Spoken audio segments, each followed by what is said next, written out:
Buenos días a 24 de junio de 2025. Estoy en Baena, Córdoba. Esta es una de las zonas regables de aquí que ha hecho cambiar tanto el olivar de la localidad. Y mira, visitando ya estoy el primer día de análisis de hojas y demás. Esta finca la llevo ya asesorando bastante tiempo. Al ver el riego, pues me he acordado de una cosa que es bastante interesante. Mira, esto se riega con el pantano de Alendín, puede ser de los primeros olivares que se pusieron en riego, y este sistema de riego pues puede ser de los primeros. Mira, las generales van a enterrar, ¿lo veis? Y luego se le saca a cada olivo una T, ¿veis? Y luego se le pone su gotero, ¿no? Y con caudales hermositos. Y el gotero pues moja muy cerquita del tronco. A ver. Tenemos que ponerlo en contexto. O sea, los olivares se pusieron en riego, los primeros riegos, casi todo el olivar se seguía labrando y no se labraba casi cerca hasta el tronco, se echaba solamente algo de herbicida al tronco con pistola. Pues entonces los primeros sistemas de riego pues eran estos, o sea, las generales, enterradas, bastante profundidad, y se sacaba la T para poder permitir el trabajo en las calles, arrimarse con el tractor, etcétera. Hoy en día pues ya pues, manejos como este, con cubierta, con herbicidas, son más habituales, pero en los primeros años era prácticamente así. ¿Y dónde se pusieron en riego los primeros olivares? Pues casi todo en tierra de campiña. En tierra de campiña donde había algodones, había maíz, había remolacha, y eran generalmente suelos arcillosos. Mira, este suelo, esto es albariza, ¿no? Esto es en el geológico, lo voy a mirar aquí, marga blanca con arenisca, vale. Pues este suelo, si nos damos cuenta, veis que no se hace una mancha grande del gotero. ¿Por qué? Porque es un suelo que drena bastante bien. Entonces el agua percola bastante bien. Pero imaginémonos lo que ocurre en un suelo arcilloso, o sea, de campiña.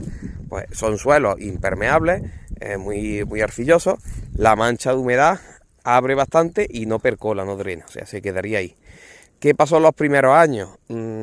Teníamos este sistema de riego, o sea, digamos, con el agua cerca del tronquito. Teníamos suelos arcillosos en la mayoría de olivares de riego, suelos de campiña. Teníamos la fecha de riego metida en la cabeza de la misma, del algodón, de la remolacha, del maíz, a empezar pues en mayo por ahí, acabar en septiembre. O sea, los meses de más calor, cuando se metía más agua. Incluso se cortaba el agua, o sea, no había agua en primavera, y en otoño, que es cuando al olivo realmente le hacía más falta. Y en esta campiña, o sea, cerca, digamos, del Valle de Arquímedes, o en el mismo valle, las temperaturas de verano sabemos todas cuáles son.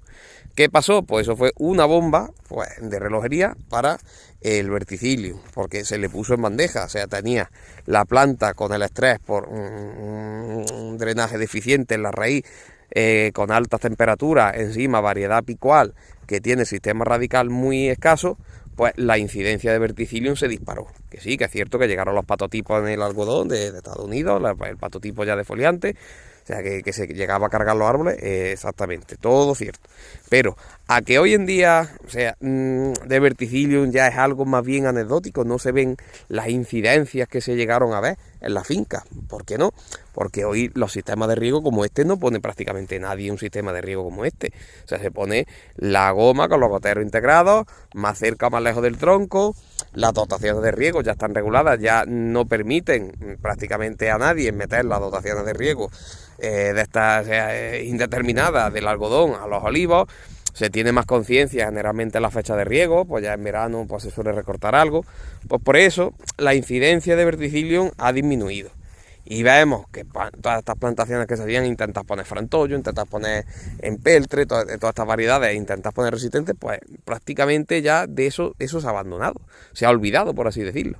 Así que veamos la importancia del contexto en las enfermedades. Esto ocurre lo mismo con el repilo, etcétera, con la mosca. La incidencia de plagas y enfermedades en el olivo depende mucho del entorno de la finca y del manejo. Y nosotros mismos podemos hacer que las plagas y enfermedades ataquen muchísimo más a nuestro cultivo dependiendo del manejo. Por eso, hoy en día verticillium, pues ya os digo que prácticamente pues no se escucha, sea algo anecdótico. Esta finca, si os fijáis, no tiene bajas por verticillium. ¿Por qué? Porque es un suelo que drena bastante bien. En cambio, este sistema de riego, con esta variedad, aquí son casi todos picuales, hay de todo, pero casi todos picuales. En una campiña, o sea, una tierra, un vertisol o un regosol vértico, pues el verticillium se los hubiera comido con patatas. Pero fijaros que no hay.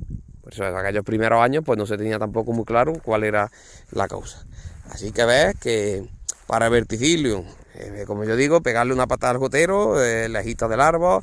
Cuando son las temperaturas más altas, pues intentar que haya cierto estrés hídrico, repartir el agua primavera y otoño. Y también muy importante, el verticilio, digamos, es un parásito facultativo, y si en el suelo existe una gran diversidad de hongos, digamos, descomponedores de la materia orgánica, además, llegan a, digamos, no por así decirlo, a competir, sino que el hábitat se lo hacen más agresivo. Un suelo con mucha materia orgánica tiene muchos microbios descomponedores de la materia orgánica. Bueno, no hace falta sembrarlo, no hace falta comprar esporas y soltarlas. Y estos microbios pues liberan antibióticos de forma natural. Sabéis que la penicilina se descubrió a raíz de un melón podrido, ¿no? Vale, pues si un suelo tiene mucha materia orgánica, tenemos muchos microbios buenos descomponiendo la materia orgánica y que liberan antibióticos para pelearse con otros microbios. Pues el verticillium, por ejemplo, es muy sensible a este tipo de microbios y de sustancias. Cuando yo tengo un suelo que no tiene materia orgánica, ¿por qué no tiene materia orgánica? Venga a labrar, venga a echar herbicida, venga a labrar, echar herbicida, no triturar los restos de poda, sino quemarlos. O sea, lo que se hacía estos años atrás, pues los suelos los tengo con muy poca materia orgánica. Entonces son suelos que tienen muy poca diversidad de microbios. Por lo tanto, el verticillium pues tampoco tenía, digamos, ningún otro microorganismo que le hiciera frente. Pues también teníamos una incidencia más alta. Hoy en día, pues este tipo de manejo pues son más habituales, se tritura el ramón, se deja cubierta, etcétera. Pues también ha ayudado a que la incidencia sea menor. Así que ves que no es todo blanco-negro, aquí hay verticillium, que no hay verticillium. A mí me han llegado estos años también muchas fincas que habían analizado el suelo para ver si ponían, oye, y había bastante inóculo de verticillium, y después se ha plantado y después no había incidencia. O sea, no el que haya inóculo de verticillium en el suelo significa que vaya a tener verticillium después en la plantación. Depende de la variedad y sobre todo, digamos, del manejo y el contexto. Bueno, pues me despido de este vídeo, ¿veis? Este es hojiblanco, esta es otra cosita. Venga, hasta luego.